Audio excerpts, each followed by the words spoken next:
పైసా పైసా అన్నాడు గదనే నిన్ను గన్న నాన్న, ఆఖరికి కురిసేది ఆటన సిక్కల ఆనా. పరుగు పరుగు అంటూ తీస్తిరి గదనే పరుగు, పానం పోయినంక మోగేదే డప్పుల దరువు.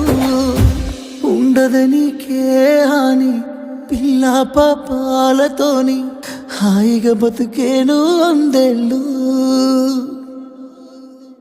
నువ్వు పూలు అల్లుకొని పోతున్నవే అత్తగారింటికి, నే పువ్వులు జల్లుకొని పోతున్ననే కాలే తాటికి.